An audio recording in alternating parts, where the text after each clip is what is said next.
Welcome to the Sober Awakening podcast, where we empower individuals to cultivate a sober mindset and deepen their intuitive connection to the divine spark within. I'm Tim Lyons, the president, CEO, and founder of Sober Awakening, a 501c3 nonprofit organization dedicated to providing inspiration, resources, and community support for sober-minded individuals seeking spiritual growth and purpose. Please note that Sober Awakening does not have a financial relationship with any businesses, products, or services mentioned in this podcast. Any mentions are shared solely because they align with our mission to support your journey towards sobriety, self-discovery, and spiritual fulfillment. Now let's dive in and journey toward a life of clarity, connection, and empowerment together. Hey, what is going on, everybody? You are back on the Sober Awakening podcast. Thank you for coming back. This is our second episode. If you are coming back, if you're catching us new, we are so glad you are here with us. I am Tim Lyons. I am the president, CEO, and founder of Sober Awakening. And today we have a very special guest with us. My friend Zach Sanders is a spiritual coach and an expert in the science of yoga. His business, Conscious Warrior Training, is designed to help others discover the light of consciousness and balance their energies so they may find inner peace and healing. He received training from masters in the Himalayas and at the Harvard Divinity School, where he studied Buddhist meditation. I did not know that. He hopes to bring these ancient practices to the modern person so they come to self-realization and balance. Zach, my friend, thank you so much for being here. Hey, buddy. Yeah, Thank you for having me. Absolutely. For the sake of the viewers or listeners, I met Zach on TikTok, and I was scrolling through. I was, doom scrolling as we do, and I come across this real cool meditation advice that Zach had offered. And it was really good. And I thought, wow, this guy is awesome. I wonder if he has any addiction in his past. And lo and behold, you did. You must have looked at my stuff because you reached out to me to invite me to join the community. And I found out you had the addiction, and I thought, wow, how synchronistic. Yeah, we were two peas in a pod. Absolutely. Absolutely. So let's just jump right into it, Zach. You had, like I just said, you had experienced a history of addiction. When you were in your addiction, where were you at? For me, I got to a point where I was 24/7 drunk. I could not function without alcohol in my system. I got to a point where my bottom took me to the emergency room. I had to get medical intervention to come off the booze. And then that launched a dried out period, but then I started the whole spiritual seeking. So when you were in the height of your addiction, where were you? How did you get there? What is your origin story as far as being an addict? Yeah. Whew. Where to begin? Well, in the full force of my addiction, I was drinking in the morning, before noon. I was already having like beer with my coffee. And once noon passed, I started moving into like the harder liquor. And then by nighttime, I was very well drunk. And I was doing that every single day. Especially about the time I left college, it became every single day I was getting drunk. And not for fun. It was simply just to run from my pain and suffering that I had experienced as a child. Without, going too deep into it, just like parents do. Mine split when I was very young, and didn't see, obviously, my dad around too much. And so I internalized that as a child of that, like I was not worthy of love. Then my mother, just tried to keep everybody sane, would not acknowledge when we were in pain, really, and would just kind of sweep it under the rug. Oh, no, it's okay. Everything's fine. And, my parents were just doing the best they could. But what this turned into of me not acknowledging my own emotion, and me not feeling worthy of people's love or my own love in general. And that just sent me into darkness. A lot of things happened in that span, but I was using alcohol and other substances, just to not hate myself. I experienced so much hatred towards myself and just not accepting myself, and was totally, um, uh, immersed in that feeling. And so the only way I could escape that was to get drunk, but that would just make it worse.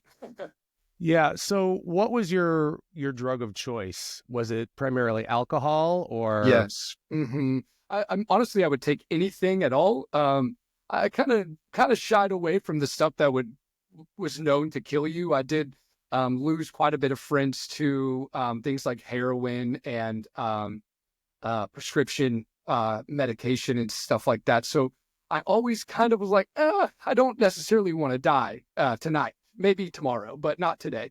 And so my drug of choice was primarily alcohol, but if there was really anything in front of me, I was snorting it, smoking it, doing whatever I could. Yeah. Yeah.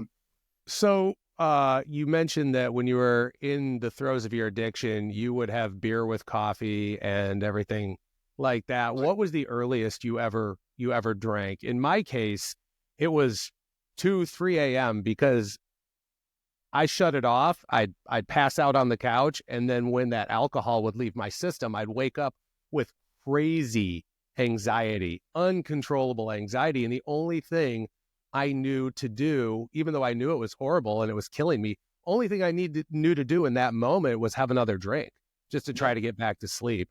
Yeah. Yeah. So, man, I was so poor at this time. I was in the music business and stuff like that. And that did not help my alcoholism at all, because, when you're getting started off in music, half of your payment is a bar tab.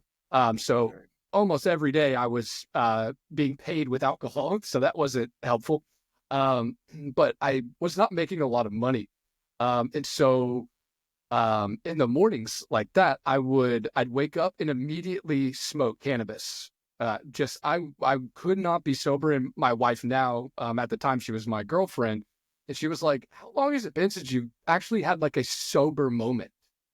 And I couldn't think of it. I couldn't think of when was the last time I was just like not on something. But I just could not handle being in a sober state. I had to immediately smoke when I woke up.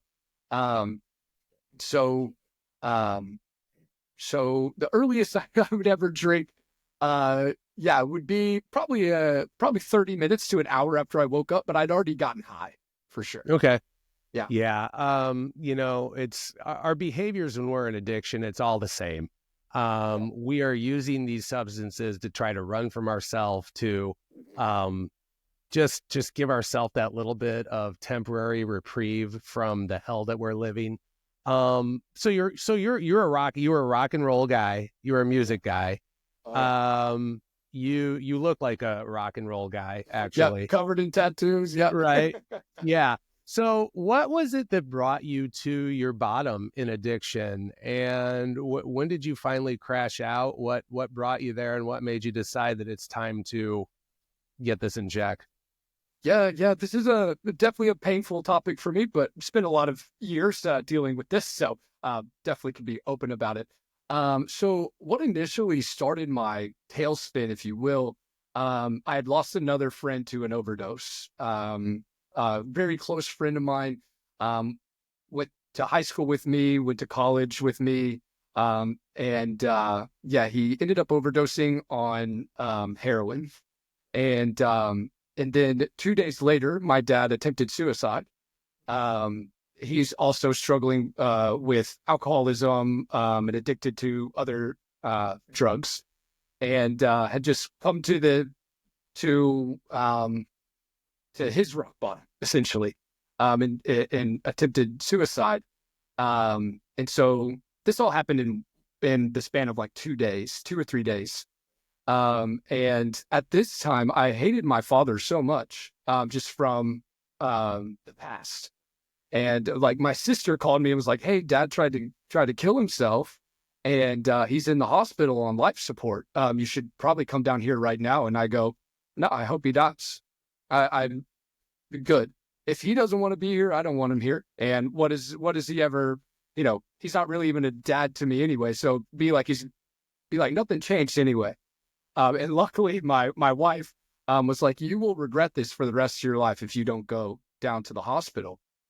So I drive all the way down there. It's like 1 or 2 a.m. in the morning. I go in there and see, breathing tubes, all like my dad's just on life support. And I remember my mom was like, hey, do you want to say something to him? And I'm like, I have no words for him. I don't care.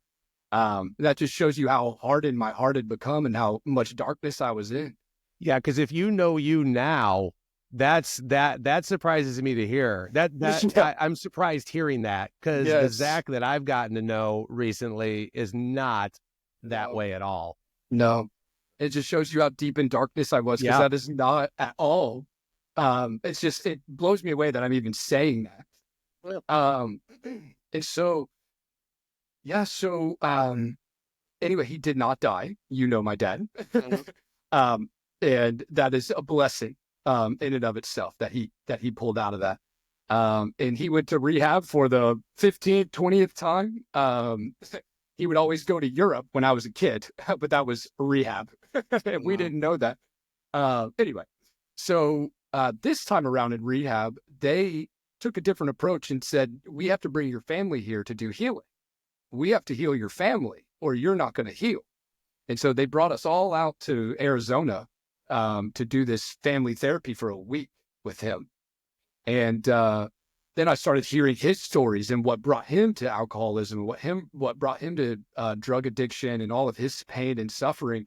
And that really started to soften my heart and start to understand conditioning a little bit of like, whoa, okay, he didn't choose to really take this route.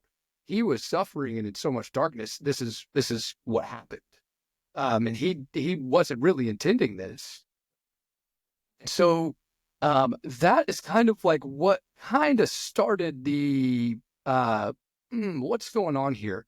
But this probably, I still continued drinking and abusing drugs after that, but it still got my wheels kind of turning. Like I started to soften my heart towards my father, and that started the process. Now looking back on it, and so about 6 months after that, I was still, smoking a pack of cigarettes a day, smoking weed as soon as I woke up, doing as many drugs as I could, drinking every single day, getting blackout every day. And then it came to the point where my body had shut down. My lymphatic system became so swollen. All of my lymph nodes were like paintballs or like marbles. And my intestines started shutting down. I could feel my internal organs stopping. And it was extremely painful. And so I went to the hospital and they ran all these tests and nothing came back with an infection or anything. And so the doctor was like, we've ruled everything out. So this is more than likely lymphoma. And so we're going to need you to come in here so we can take one of your lymph nodes out and do a biopsy on it. And then, and we'll get you into chemo and everything. And this totally freaked me out. And I was like, so what if I don't do this? And he was like, well, you'll probably die this year. And that was my rock bottom of like, wow. So, from there, I went home and told my wife and my family of everything. And of course they're freaking out. And so I went and had some alone time by myself and kind of had a panic attack in my room. And this, what I like to say, it short-circuited my brain till I stopped thinking. And I was just in absolute fear.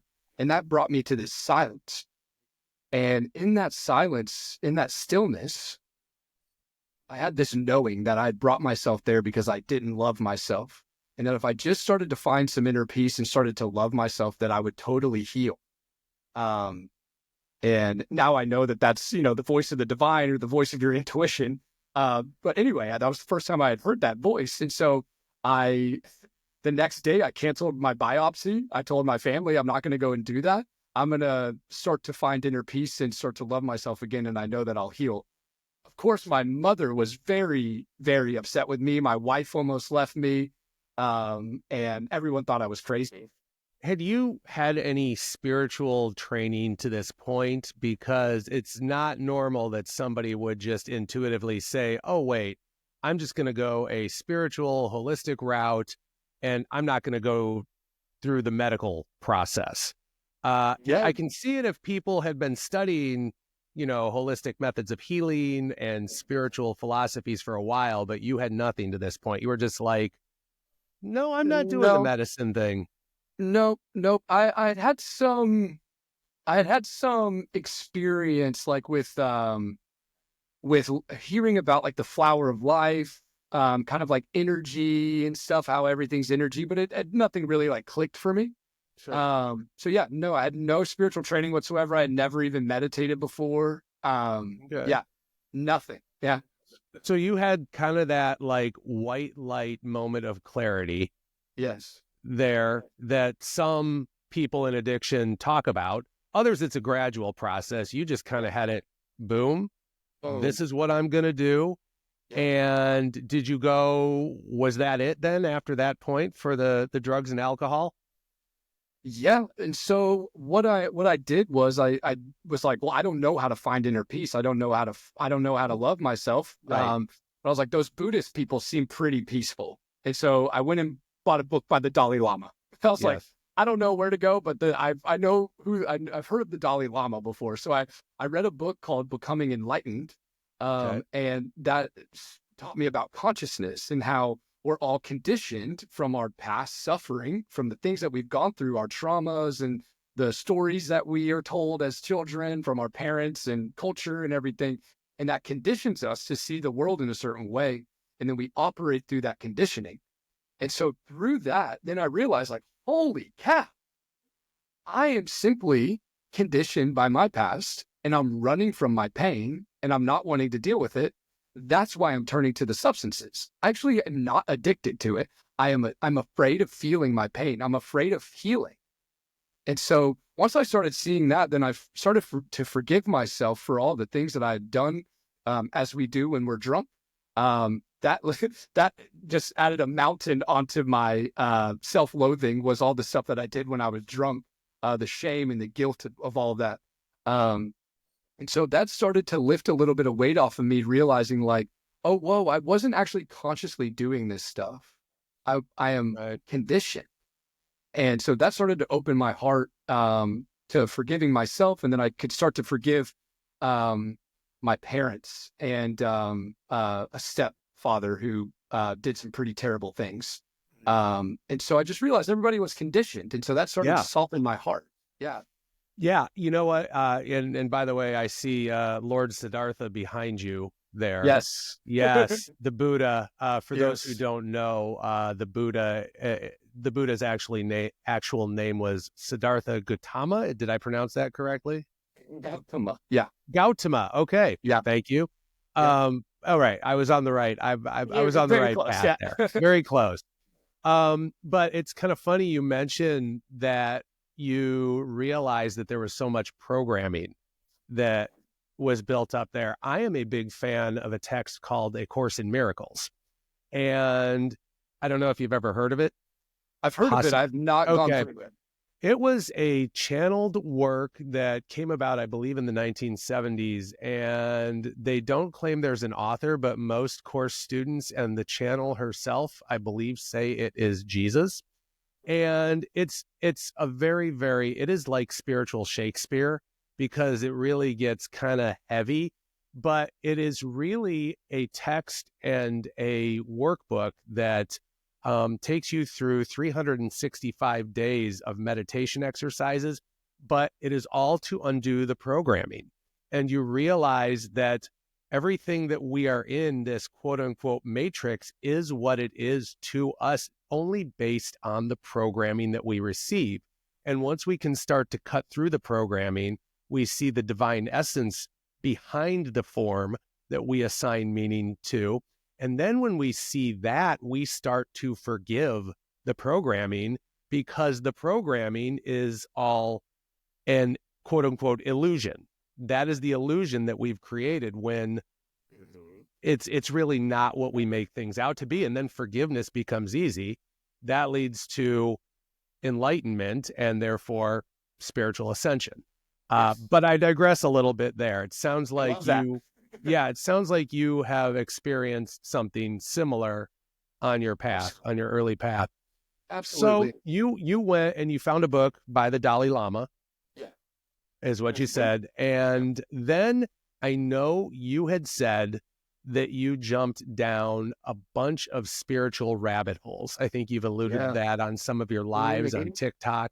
I think that a lot of people, when they get sober, and this is where I want Sober Awakening to try to, or to catch as many people as possible.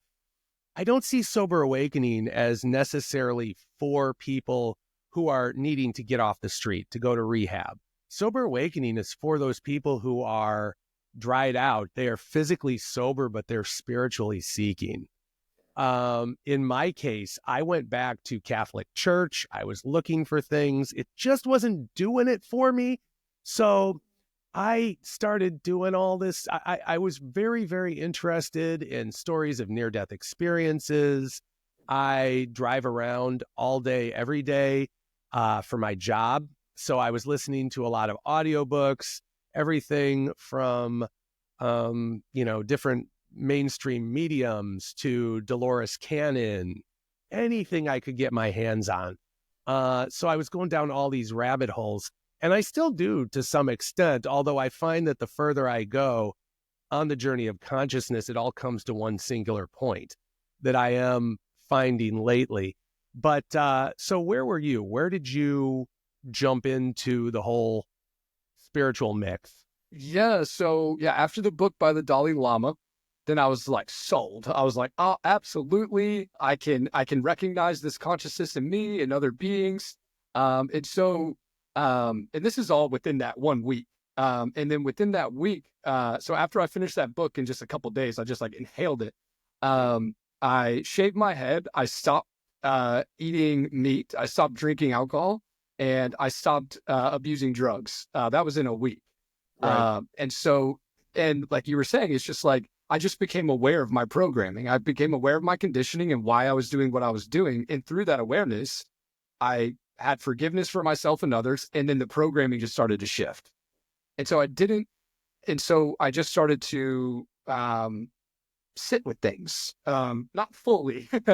I had to meet a guru a couple years later to really get me to feel.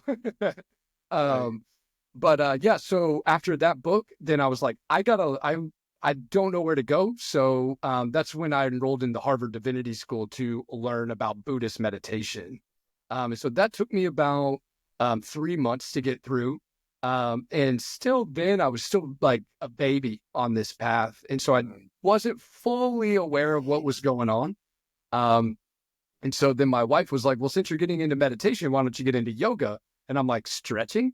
Like, I don't want to stretch. And she's like, no, it's a whole science of like, opening your energy and balancing your energy and self-realization and enlightenment. And I was like, wow, that's pretty amazing. So I got all these books on that and on consciousness and energy and just far out stuff that I really wasn't understanding. And went to my first ashram, which is like a yogi training facility, and trained with a yogi there in hatha yoga. And learned some gentle yoga, some breathing techniques, but didn't have like a full blown like enlightenment experience. And from there, I was just like kind of staying with the Indian, I guess, origin. But I was like into Egyptian spirituality, Indian spirituality, Native American. I was just like kind of all things spirituality. I didn't really know what it meant, but I was like, there's this just awesome information out there, and I'm just trying to absorb it all. But that was just too much information. I was kind of lost on like what to do and why. But I was aware of like that the mind was an issue. It was like programmed. That was pretty much as far as I'd gotten in my level of understanding at that point. Mm-hmm. So at that point, you had been exploring all these different avenues.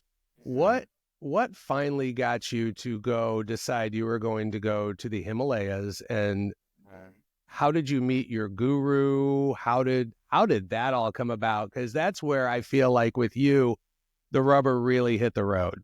Oh yeah. Oh yeah. Mm. And so after my first experience of that ashram, little time after that, I was in meditation, and then all of a sudden I started to realize, like, oh wow, the body is an object I'm observing. The mind is an object I'm observing. Wait, so who am I? And then I started to observe the observer. And this was kind of like, okay, wow, there's a whole nother level to me that I haven't been tapping into. And so, but I didn't fully understand what I was tapping into. So I was like, okay, I hear India is like this place to go. And so I did this research and found out like kind of where yoga comes from. And so it's in Rishikesh, India, in northern India in the Himalayas. And so I went there for yoga training. And I didn't really know what I was looking for. So when I was going there looking for full-blown enlightenment, I was like, I got to get enlightenment. And so I go there, do the training. I'm there for like a whole month and did not get enlightenment. And so all I did was get more books and more information that just filled my head, and I got more confused. And so I came back home and kind of frustrated that I didn't get enlightenment. And so then just stayed in the yogic practice for about another year or two, intense. I was practicing probably around 6 to 8 hours a day. I was in yoga practice and meditation, breathing techniques, reading, studying. But what happened was I did not have proper guidance. I got way too deep in all of these concepts, all of these practices and stuff. And so I ended up falling into what you could call spiritual psychosis. Yep. Into where I started using spirituality just like I was using alcohol. I was using spirituality to escape my body and my mind and to not deal with my suffering, to not deal with the programming. I was like, oh, well, the body and mind, that's just a vessel. I am the spirit. I am consciousness. So why even deal with that? Yeah. And that is not the right way to do it. And so, yeah. Yeah, no, I was going to say it's for the people who are listening to this who are familiar with some spiritual practice and the chakras and things like that. Where do we all go first when we want to try to open up our chakras? We all go to the upper chakras because that sounds so cool, right? Yeah. We want to connect with the seventh chakra. We want to open up our third eye and be able to see and know things. Nobody wants to get bogged down in the lower chakras, but that's where it all starts. Yep. Everybody wants to skip ahead, but you can't really do that, can you? Nope. You have to go through the traffic. What my guru says, there's no shortcuts on this journey. You have to sit in the traffic. You got to go through the traffic. And what he's meaning is you have to go through your lower three chakras, your body, your feelings, and your mind. You have to. And okay. So, yeah. Go ahead. Yeah. So I had gotten stuck in my upper chakras. I was just all about the spiritual experience. I did not want to be in my body because of the pain and suffering. And so I got stuck in spiritual psychosis to where I had a problem with my body. I thought life was a prison, like a matrix that I had to escape. And then I was thinking that there was like good and evil entities that could potentially mess with you. And so I was meditating one evening and my energy was just all over the place and I was not at peace. And I was like, what is going on? I'm doing all of these practices. I'm reading all of these books. I've been practicing for years and years and years. Why am I not at peace? And I mean, I was at a lot more peace than I was when I was an alcoholic. The spiritual psychosis is definitely better than alcoholism for sure. It's way healthier. However, I still had a big problem with being in this life. I had a big problem with being in this body. And so just my addiction shifted to spirituality, reading spiritual books, doing all this stuff to escape. And so again, that intuitive knowing came that was saying, you need to find a master. You have to find a master. Don't just go to a school and like learn yoga, like go find an actual master. And so I was like, I don't know how to do that. So I just like kind of let my intuition guide me. So I was guided back to that same town that I went, but now this time I knew what to look for. I wasn't just looking for a random yoga school to train at. I was looking for a specific master who was a master of pranayama, which is the control of energy. And so I found this master in an ashram. If anybody's interested, his name is Yogi Sunil Sharma. in Rishikesh, India, at the Gita Ashram by Ramjula. If anybody wants to look him up, highly recommend everyone go to him. He's amazing. But anyway, I find this guy. Did not know he was my guru at the time. And about the day 1 or 2, he was like, "You're in spiritual psychosis. You are not enlightened. You're not a sage." And at this time, I thought I was. I thought I was enlightened. I thought I was a sage. And this pissed me off. I was like, I flew all the way out here, spent all this time to get here, and this guy's telling me all this stuff. I was pissed. And I've come to find out that was my spiritual ego. And without telling him anything, this was probably day 3 or 4, he says, "You're using spirituality like you were using your addictions. And you have a problem with your body and you're trying to escape." I did not tell him that I used to be an addict. And so he pointed that out to me, and then it started landing. Oh, wow, he's right. I am a mess still. Yeah. He's like, "You have not healed. You're literally you just switched it from your addiction to spirituality. You have not done any healing." And that sent me on a trip, man. I was not happy. I was very upset. But he, out of his love and kindness and kind of like firm backhand, he shared with me this practice to help me come back into my body and to feel my body and to be here fully in silence, to let the mind be calm, to be fully embodied in silence. And then I don't know if I've ever shared this story with you. The first time that he did that to me, or had me do that, I literally had like my full body convulsion. Like I could not stop it. And it was almost like an exorcism. My whole body was shaking uncontrollably, tears coming down. And it was the most intense thing I've ever experienced in my life. I felt like I was on fire. And my hands and feet were burning so much. I was like shaking them, and like it hurt. And come to find out that was the trauma leaving my body. Yes. So it sounds like, and I don't want to go too deep here, because some people listening or viewing might not know all the terminology. But when we talk about energy, it sounds like, is that kind of like your Kundalini was awakening, or is that what was happening, or was it something else? And for those people who might not know, can you explain what the Kundalini is? And the basic energy in the body and things like that. We touched on chakras a little bit. Some people might not know even what a chakra is. Yeah, totally. So we can bring this into direct experience for everybody. So everyone listening right now, see how you can tell where your hands are without looking at them. So how is that even possible? How can you know where your hands are without seeing them? It's because you feel them. And how do you feel them? It's because of the electricity moving in your nerves and cells. That's your energy, right? It's literally electricity, and that's what you're perceiving here in your fingers. And you can feel that, and now you can actually feel that all throughout your body. So that's your energy. And if you pay attention to your spine and feel the sensations in there, you'll start to notice these places that have a ton of energy. That's what we call chakras. And so, nothing in this science is made up. It's directly experienced.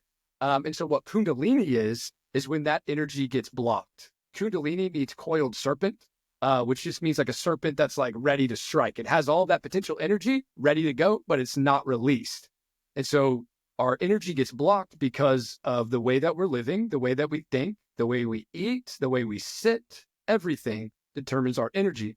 And so if we're not living correctly, if we're not eating correctly, thinking correctly, there's so much tension in your body, tons of tension. And so the energy just can't flow correctly. And so once you start eating correctly, you do these stretches, you start to breathe right, you heal your mind and your programming, then the tension leaves your body, and then the energy can release. The snake can strike. So the energy releases. Yeah, that's Kundalini. Yeah. Got it. So the Kundalini at a very basic 30,000 foot level is the energy that wants to flow up from your base out your upper crown chakra, out your head. And as that gets blocked via trauma or whatever, you're holding it in your body, your energies cannot flow. And when your energies can't flow, you're getting sick, you're anxious, you have dis-ease in the body. Yep. So Yogis say this is where all disease comes from, is your energy is disturbed and out of balance. There's a block somewhere in your energy, and then that is manifesting at the physical level in one of your organs. So say like there's like, you suffer a lot with like your past, right? You're not letting yourself deal with your past. This is your past memories. And this creates tension in your stomach. And so a lot of people that have a hard time letting go of their past, they'll have a hard time with digestion and stuff like that. If you have a hard time forgiving, you feel that in your heart, you can have heart problems. Right. Yeah. So where did, so when you discovered that you were in this spiritual psychosis, just backing up a little bit, how did you go about healing that? How did you kind of reset? Where did you go? My guru was like, you're in full-blown spiritual psychosis and you need to come back into your body. And so he goes, stop reading. You've read all that you can. Put the books down. Do not read anything else. And that day I had walked into what's called the Yogshala. It's a yoga hall, and my guru's in there. And I'm like, hey, Guruji, look at all these books I got. And he goes, no. And he goes, I want you to go give all of those books away. I'll tell you what, I feel like I know exactly what you're talking about, because like I said, I went down every rabbit hole there is, from Dolores Cannon to psychics and mediums to meditating to meet my spirit guides, which I've done successfully. But what it all comes down to after a while is it's all kind of saying the same thing. And you're just looking for something. It almost becomes a little bit of insanity, a little bit of spiritual psychosis. The definition they say of insanity is doing the same thing over and over, looking for a different result. I'm reading the same things said, very valid things, by different people over and over again. So your guru told you, stop that. So when somebody's at that point, where did you go next? Yeah. And so he said, stop that. And now your whole practice is just to be aware of your body and the feeling of your body. And I want you to do that from here on out. And so now I've done that for the last 3 years, and my whole life has totally changed. I feel when I got back from the trip, my wife cried because of how different I was. She was like, I need to send this guy flowers and a note saying thank you. Isn't that amazing? I've since I've gotten to know you the last about 2 months or whatever it's been since we met on TikTok, I've been participating in the community with you. I have been employing a lot of the techniques that you have taught, first by just going into meditation and feeling you, not out of your body, you as separate from your body. And then noticing pain or pleasure in the body and just sitting with it and observing. And now I've got this thing moving up. I've got this thing where I start to notice my thoughts. I have a little thought box that I create. And as a thought comes in, I just throw it in the thought box, That's what works for me. And I've gotten to a point where I have begun to get pretty dang still. And I find that all of the voices that I was tapping into, spirit guides and everything like that, it's all still there. And these are points of consciousness. They really are. But you more become one with them. There's a lot less contrast. And it's almost like you are walking. And when you can do that, and then you start to do it with your eyes open somewhat, and you're just walking with the divine all the time. And that's where you're at. Yes, that's my guru's point. He goes, be here in your body, totally surrender, and just be here in life fully and walk with the divine. Yeah. And where has your life gone from where you were now that you've done this and you walk this way, or you attempt to walk this way every day? I'm sure you still have times when you fall off the proverbial yogic wagon. But where has your life gone from that point to now outwardly? Like, what do you see manifest in your regular day-to-day life that is just so awesome? Yeah. So before I met my guru and he taught me the way, um, everything was forced. So I was trying to, I was teaching yoga because I was trained in yoga, but I was like forcing the teaching. I was forcing like, hey, wake up to this and do that, and I was giving people way too much. And that's what was happening in my life too. It was just kind of forcing stuff. I was forcing the reading. I was forcing the breathing. I was forcing the postures.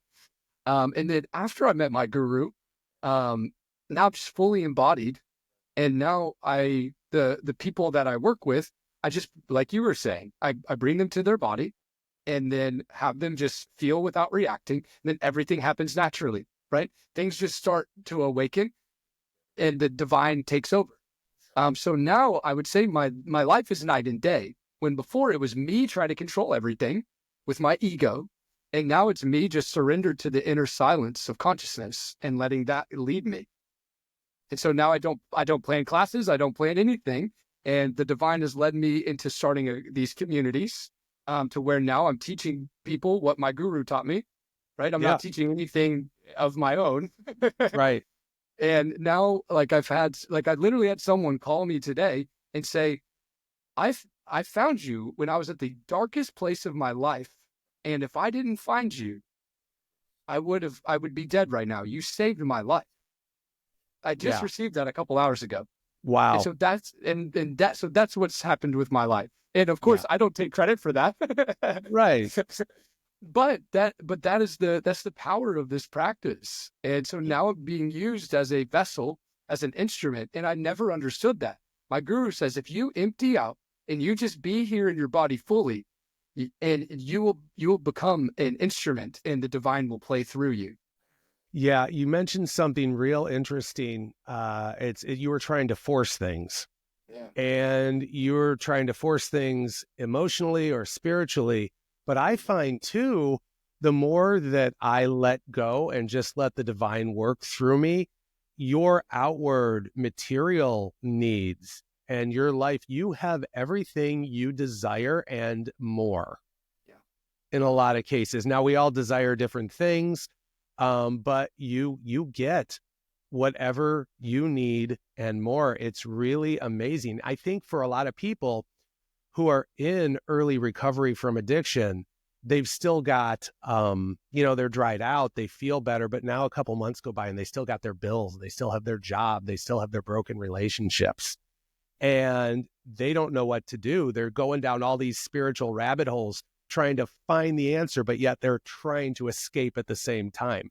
They want their spirit guides to come and tell them the winning lottery numbers. That's what a lot of us go to spirit for. We Totally. we we want, okay, yeah, I'm sober, I feel a lot better, life is more manageable, but I still have my bills. And if I could just meet my spirit guide and my spirit guide could sit here and tell me what the winning lottery numbers are, then all my problems would be solved. And that's really not the way it works. No. They don't, the other points of consciousness that are out there and we can communicate with, call them spirit guides or angels or whoever you want to, whatever you want term you want to use. They're not going to give you the winning lottery numbers, but they are going to help you to relax and just allow everything. Yes. Yeah. You Totally. Well know, said. Absolutely. that is, We still have the suffering of life. We still have the weight, the burden of like raising our children, going to the grocery store and figuring that out, paying our taxes and stuff. It's like that stuff doesn't go away. And so a lot of us, like on the spiritual path, I know I did for years, of any time like something was going on with my kid, I wouldn't go and deal with it. I was like, you're ruining my peace. I'm going to go and meditate. yeah, My wife and my kid, they're always in this disturbed state and they're always messing with my peace. It's like, no, that's not what we're wanting to do. We're wanting to be fully involved in the struggle of life, but surrender to the inner silence of consciousness, to the divine. How can we be peace in the chaos? How can we bring light into the darkness? It's not about running from it. How can you pay your taxes and be at peace and surrender to the divine, knowing that everything is okay? yeah. And when you do that, the world just becomes a different place. All your needs are met. It is crazy. You're happy. the right people come to you, the right situations, you start to truly realize that no matter what, everything is happening for you and not to you. So anyway, what I want to kind of touch on with some of the time we have remaining is, we get these people, like I said, they're physically sober, they're spiritually seeking. Right now, they're watching Zach on this or listening to Zach on this channel, and they're like, this guy seems like he's really at peace. He's come through the addiction. He's got so many things going for him. They're looking at you like, I want to have what he has, but I don't necessarily have the means right now to go to India and to study with a guru or anything like that. What are some practical places people could start? And one thing I did want to definitely ask you, I am asked by people all the time, because I say my biggest game changer was getting into meditation, however you start it. And people will say all the time, I can't shut my mind off. For the beginner, I recommend meditation. I'm sure you get this question all the time. How would you, tips, tricks, best practice to get somebody who cannot shut their mind off, wants to start meditating? How can they start? Well, first things first, you do not battle the mind. That's the mind fighting the mind, and it just makes it worse. So you don't fight the mind at all. You let it do what it wants to do. And so you come to the breath first. Breath is absolutely key. If you think about when your mind is disturbed, your breath is disturbed. When your mind is at peace, your breath is at peace, right? Think of when you're like angry or frustrated, your breathing is heavy or choppy. When you're hanging out at the beach or just like watching a movie or something, your breath is very calm and slow. And so inversing that, if you start to slow your breath down, then it calms your mind and your nervous system down.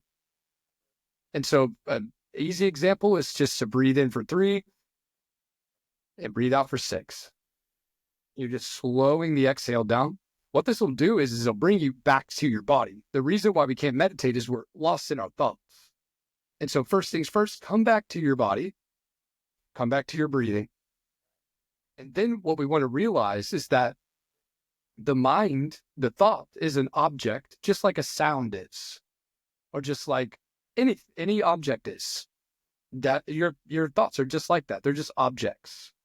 And so seeing it like that, of like, oh, the mind is just an object, it helps to separate you from the mind. And then you can actually meditate. A lot of people try to meditate with their mind and they try to think their way through meditation. That's not meditation. That's called thinking. Right. Yeah. And so what meditation is to keep your attention in one place. And what that does is it helps you to realize you are not the thoughts, right? You're paying attention, say, to your breath. Breathing. Thought comes in. Thought passes. You're still here. You're still on the breath. Yeah, you're still on the breath, right? You're still on the breath. You watch the thought come in, the thought leave, and you're still on the breath. Yes, right. And so what this shows you, oh, I'm not that passing thought. The thought comes and it goes, right? And you'll get distracted a million times. The point is to keep bringing your attention back. That's working out your meditation muscle. A lot of people think, I can't meditate. My mind was so busy. Well, the fact that you noticed that your mind was busy means that you were meditating. Mm-hmm. There's not a wrong way to meditate. And so this, by keeping your attention, keeping coming back, that is strengthening the meditation muscle. But a lot of people just try to jump into meditation without first doing breathing. It's interesting you mentioned that, because I have a sister who the last 3 to 4 months or so has really begun walking a more spiritual path. She started by saying that I'm just having a hard time meditating. I can't shut my mind down. She went to somebody and mentioned that to him, and he's like, wait, breath work first. Yeah. She went to a couple of his breath work classes, and that changed everything for her. Now she's not having trouble meditating at all. And I have also noticed, you were talking about that on one of our sessions, just, if it's even too hard to count, just make sure the exhale is longer than the inhale. So the last couple of days, I've been really leading with that. And like we were talking about, I'm right there on the breath. The thoughts come and go. After about 10 minutes, I'm like, okay, I'm still on the breath. Now I'm going to stop even trying to regulate my breath. I'll stop that. And the mind is pretty blank. All of a sudden, I'm in that point of stillness right there. Yep. That is the absolute key. My guru says the breath is the key to all of those, the quiet mind, the expanded experience you're trying to have, the Kundalini awakening, all of this stuff comes from the breath. Absolutely. Yep. And then, so for the new person who does start to regulate their breathing, they're starting to meditate, what is step 2? Where should they kind of go after they've regulated it? They see their thoughts come and go. What's next? Where do the chakras come in? Things like that. Great question. So yes, first step is we're lost in the mind. And so we need to anchor ourselves. We need to calm down. So how do we calm the mind? Breath. Because the breath is regulating the nervous system in the brain. So once you regulate your breath, like you were saying, after 5-10 minutes, you'll notice, whoa, my mind is way calmer. That is your sign on the road to go, okay, now go to the next practice. The next practice is body attention. And what that means is right now, you can see what I'm talking about. See how you're conscious now, and listeners, see how you're conscious in this moment. And within your consciousness, you find the body. And the body is an object here within your consciousness. So you just bring your attention there to that object. And don't even deal with your mind. Don't worry about it. And you just keep your attention here in silence. Attention is silence. So you just keep the attention there. And then you'll just notice legs, arms, right? Spine, torso. You just notice the form and the shape of this object. What this will do is it'll show you in direct experience, the body is an object that I am aware of, meaning I am not the body. The body is an object. And so this is step 1. It gets you into the root chakra, which then starts to harmonize the energy. So what you're essentially doing is you're connecting consciousness to the body, which is energy.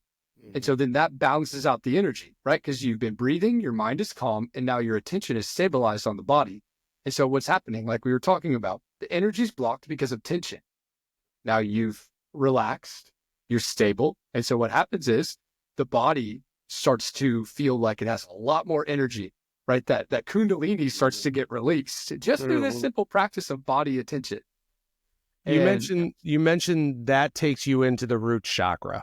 Yes. Now, for anybody who does not know, the root chakra is the energy center that is located. Your body has energy centers all over it. Everywhere. There are 7 main ones that run up and down your spine. Correct me if I'm wrong. The root chakra is the one at the base of the spine. Yes, they're at the tailbone, and it's your physical level of experience. It has to do with fear and safety, and so yes, this is the root chakra is our physical, the densest level of the energy, which is our physical body. Okay, and then we move up from there. In what you have put online through some of your teaching that I've seen is next during meditation, if you can start to be aware of how you are not the body. Yes. You're aware of your body, but then you start to notice pain or pleasure in the body. Yes. Sensations. Right. That brings you up to help clear out your second chakra.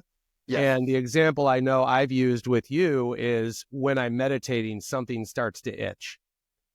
It's a very easy way to do it. You know, I mean, so you just sit there and instead of scratching the itch or trying to fight the itch or ignore the itch, just, wow, okay, hello, itch. I'm just observing the itch. And you know what? The itch goes away. Isn't it amazing? It's amazing. Yeah. You got to give it a minute or two, but the itch goes away. Yeah. You know? Yep. And so per your teaching, that is the second chakra that you're starting to clear up. Yeah. And so just by doing this first thing, you're connecting your consciousness to the body with attention. You're just, there's the body as an object. And then within that object, there are feelings, pleasure and pain, itches, pain in the back, a good feeling of energy moving through you, right? There's all these different sensations. And what blocks this chakra is our constant reactivity to all of that. Mm-hmm. And so we're constantly reacting to the pain, constantly seeking after the pleasure. And that's what throws this chakra off. And as people listening to this who are like yourself and I, coming off of addiction and stuff, this is the primary chakra that is off for us. Mm-hmm.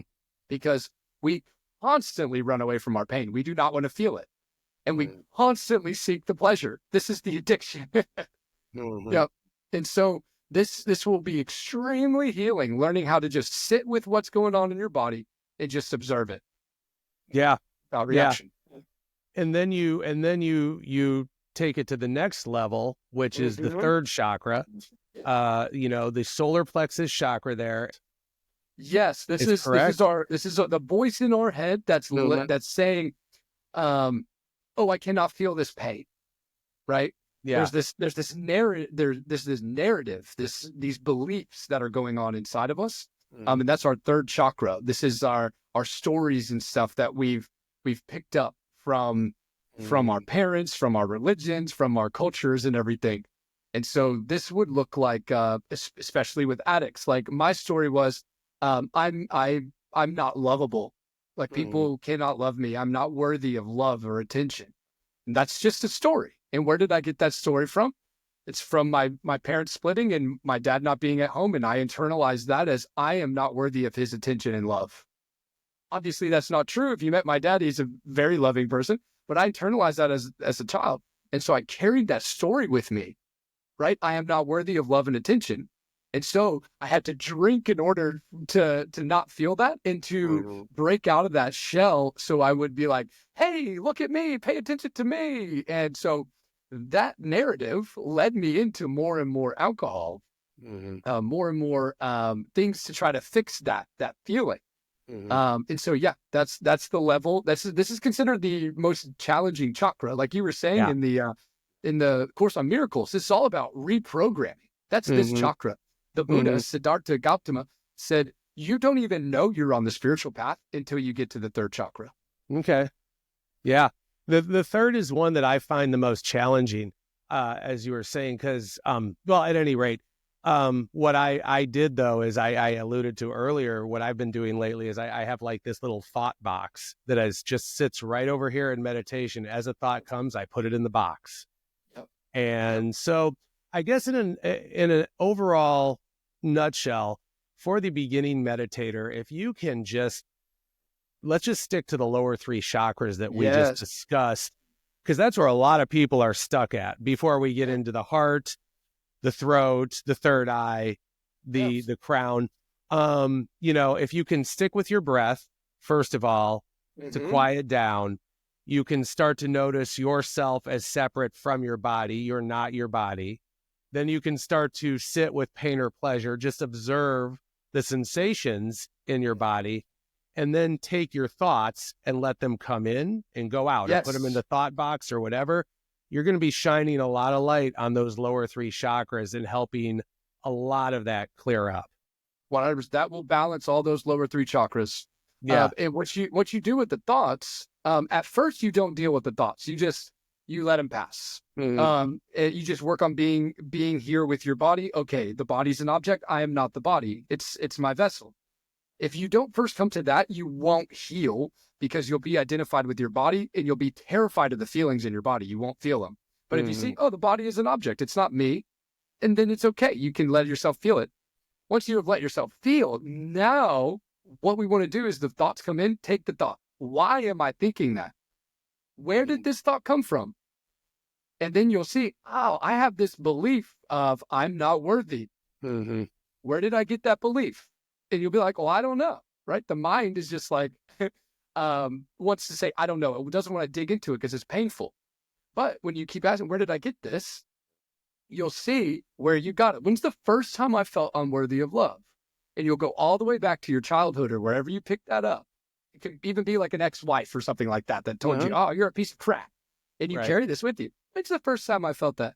And just by being aware of, hey, this is where that thought came from. I'm carrying this belief around because I picked that up when I was 7 years old, and that conditioned me to see myself in life this way. And so then that's how you heal your third chakra. That's how you reprogram. Because then you're like, is that even true? Right. No, of course I'm worthy of love. Right? Everyone is. Yeah. Yeah. Yeah. Absolutely. So one of the things that I want to ask you before we wrap up here in a little bit, um, we talked about the lower three chakras, and then as we move up in meditation, it's the awareness, the heart, that we are all divine children of God, and nobody is to be looked down on or judged, or we are all a child of the divine.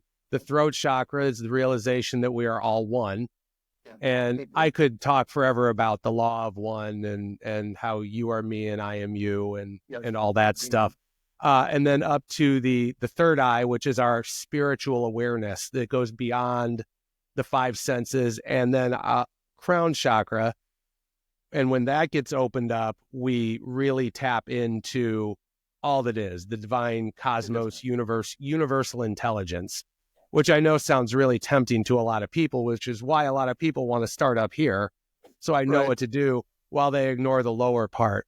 But when you get up here, Zach, you have mentioned there are some really cool spiritual, intuitive, psychic gifts that kick in. Can you talk about that for a second? Because you've alluded to, once you get there, you just flow. You know the answer to everything intuitively in the moment. Can you expand on that a little bit?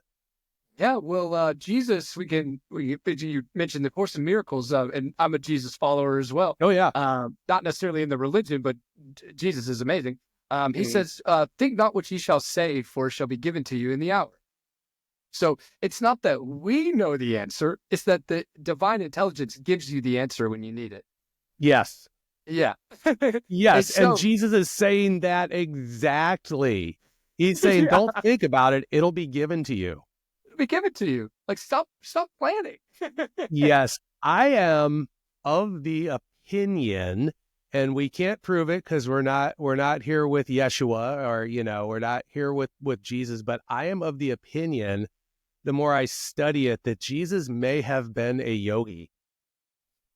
From a yogi perspective, it does seem that way. In the Yogic Sutras, which are older than Yeshua, they talk about walking on water. They talk about transfiguration. They talk about bilocating. They talk about being able to dematerialize and rematerialize somewhere else. They talk about being able to change the substance matter into something else.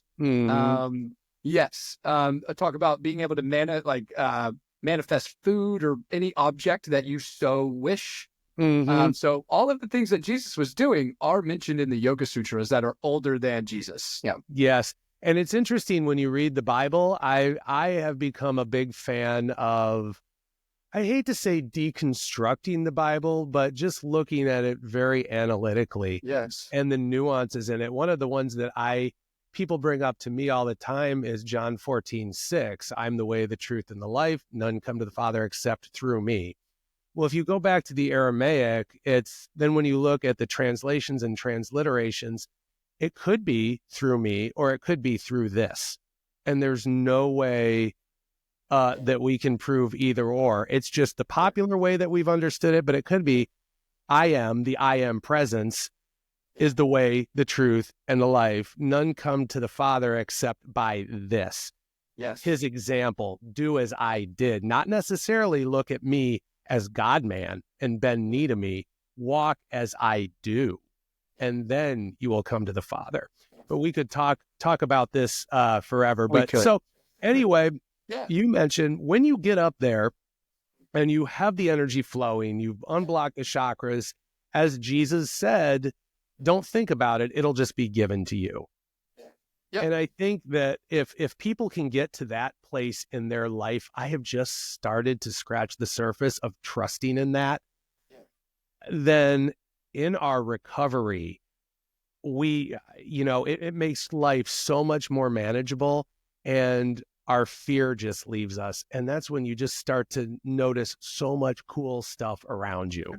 Yep. Yep. And so yeah, and this is what yogis are all about. Yoga means to be one with God. And in yoga, we see that God is the light of consciousness within each being and beyond each being. funny enough, Jesus says, life is the light of men. You are the light of the world. I am the light of the world. God is light. Anyway, we could go deep into that. But the light within you, consciousness, right? That's what we say God is in yoga. And the whole problem is that we've developed an ego. So now it's become God and me, right? But really, there's just consciousness. Me is an idea that happens in consciousness. But if me, the concept me goes, we call that where the me dissolves into, it doesn't die, it merges, right? Yeah. So a lot of times, your listeners probably have heard ego death before. Yeah. Big mistake, big mistake. No. It's ego dissolving, meaning becoming one with, right? If something dissolves, like if you put salt in water, it dissolves into the water, but the salt is still in there, right? Yeah. So that's what we're doing. We're dissolving the I into the pure light of consciousness. So it's just consciousness here. Yeah. And so that's what yoga is. And so once you come to that, once you place your consciousness in different parts of this vessel, you can achieve these spiritual powers, which are called siddhis. Siddhis. Okay. Yeah. I'm going to look that up. That's yes. new. I have not heard you yes. mention that before, but that's awesome. Yes. And it comes from keeping your pure light of consciousness on these different chakras. So how you walk on water, if you wish to know, is by placing your attention in your throat chakra. And this then allows you to walk across water. Yeah. Okay. But this is all mentioned in the Yoga Sutras of Patanjali.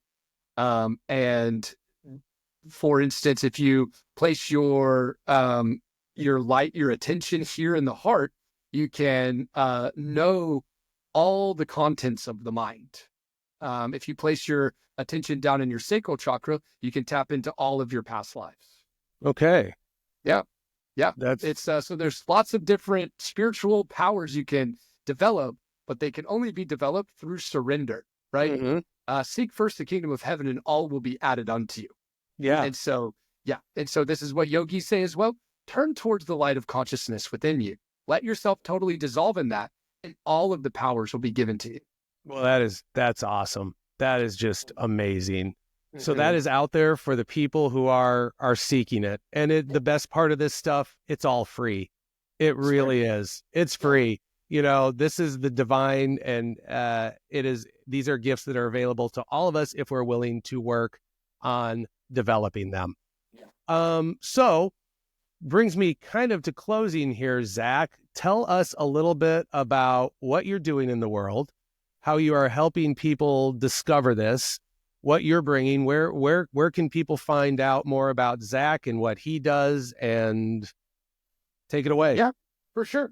Yeah. So what I'm doing in this world is I help people to discover the inner light of consciousness, and to teach them how to balance their energy, right? How to what we were just doing there, how to balance that out so that the energy is able to rise.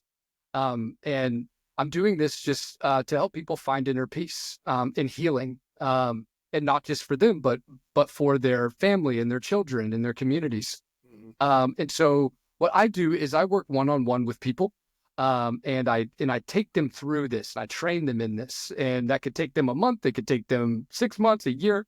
It's really based on how committed they are to the discipline. And then outside that, I have spiritual communities that are absolutely free for people to come in and learn this stuff on their own. And we have group calls every week, which you're a part of. Yep. And so they can find me at Conscious Warrior Training. I'm on all the social media platforms. However, our community is in the school app, SKOOL. And it's free to join. And so, that's how you can find me. I'm predominantly on TikTok. You can find me doing lives there quite regularly and posting content quite regularly. But if they're wanting to join the communities, they would find that on school at Conscious Warrior Training. And if they want to work with me one-on-one, they can just reach out to me either on social media or through the community. Yeah. That's awesome. That's awesome, Zach. So anyway, I think we'll close this out here.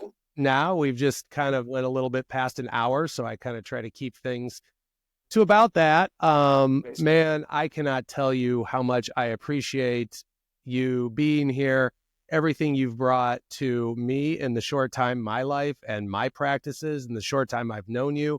I think it was just very synchronistic that I found you on social media when I did. And I'm so glad I can call you a friend now. And it's just awesome, man. I cannot wait to see what the future holds for all of us, everybody in your community, all the people whose lives we are touching in our in all of our many ways. So thank you for being here. And I'm so grateful for you, man. You've just really brightened my life. As soon as I came across your stuff and just like watching what you were saying, I'm like, I love this guy. I don't even know him, but I instantly felt connected to you. So the feeling is mutual, man. I feel very grateful that we've been brought together, and it's not for this is not by mistake. No, I do see that what you and I are both doing kind of go hand in hand. Yeah. And so I am just so excited for what you're doing. I know this is going to help out so many people, and I just feel so honored to be able to call you a friend and a brother. And literally anything that I can do, please let me know. Yeah, feelings mutual, man.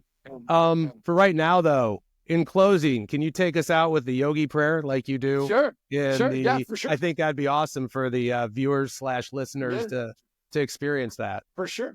So as we know now through modern science, everything is vibration.